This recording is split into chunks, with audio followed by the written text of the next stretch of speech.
कोणाच्या 3 मुळे जरांगेंच्या आंदोलनाला पाठबळ मिळाले.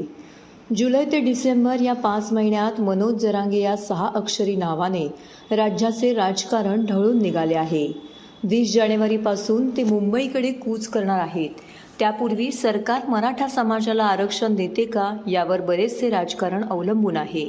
राज्यातील अनेक मराठा समाजाचे राजकारणी मुख्यमंत्री झाले, पण अद्याप एका नेत्याच्या नेतृत्वाखाली मराठा समाज एकवटला नव्हता.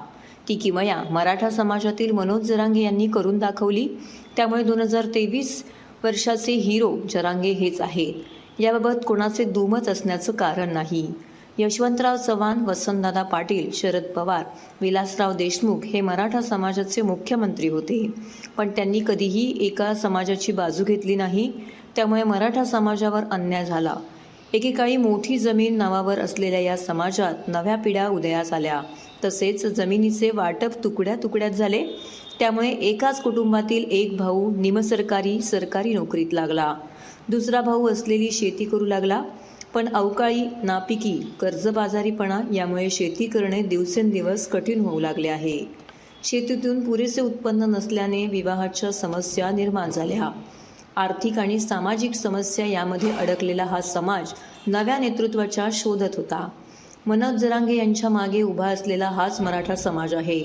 मराठा समाजाच्या नावावर कोट्याधीश, अब्जाधीश झालेल्या काही मराठा नेत्यांना जरांगे यांची मागणी मान्य नाही. यातील आंतरविरोध तपासल्यास त्यांना इतर समाजाची वोट बँक गमवायची नाही. त्यामुळे एकीकडे नारायण राणे, दुसरीकडे रामदास कदम हे जरांगे यांच्या मागणीला विरोध करत आहेत. जरांगे यांचे आंदोलन दिवसेंदिवस प्रकाशझोतात येत आहे. राज्यातील गरीब मराठांसह प्रकाश आंबेडकर यांच्यासारखा दलित नेता आंदोलनाला पाठिंबा देतो. यामागे अनेक कारणे आहेत, तीही तपासली पाहिजेत. 3 सध्या या आंदोलनामुळे बळ पुरवित आहेत. हे 3 आहेत मराठा, महार आणि मुस्लिम. राज्याच्या गावगावाड्यातील या 3 महत्त्वाच्या मुळे जरांगे यांचे मराठा आरक्षण आंदोलन तेजीत सुरू आहे. पण हे सामाजिक अभिसरण सहजासहजी काही झालेलं नाही.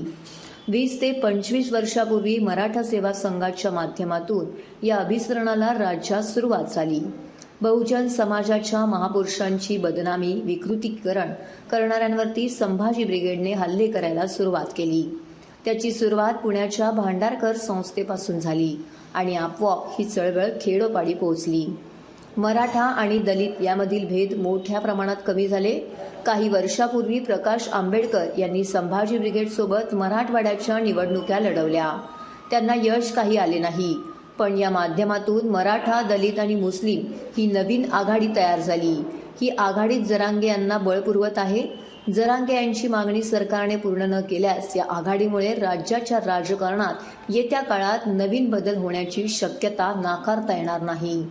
त्यामुळे सरकारला लवकरात लवकर मराठा आरक्षणाबाबत भूमिका घ्यावी लागेल. पण दुसरीकडे राज्यातील ओबीसी समाजाला दुखवून चालणार नाही. आधीच आरक्षणाची 52% मर्यादा सरकारने ओलांडली आहे. अशावेळी सरकारला एकतर केंद्राकडे यासाठी शिफारस करावी लागेल किंवा मराठा समाजाला कुणबी मराठा म्हणून सरसकट प्रमाणपत्र द्यावी लागतील. शिवाय ती कायद्याच्या कसोटीवरती टिकतील का हेही पाहावं लागणार आहे. गेल्या वर्षी सरकारने मराठा आंदोलकांना चांगलेच झुंजवले होते. आता तसे करता येणार नाही. लोकसभा आणि विधानसभा निवडणुका याच वर्षी पार पडणार आहेत. त्यामुळे सरकारला ताबडतोब मराठा समाजाला आरक्षण द्यावे लागेल, नाहीतर त्यांचे पाणीपत अटळ आहे. आजचा कार्यक्रम तुम्हाला कसा वाटला हे लाईक, सबस्क्राईब करून कळवा.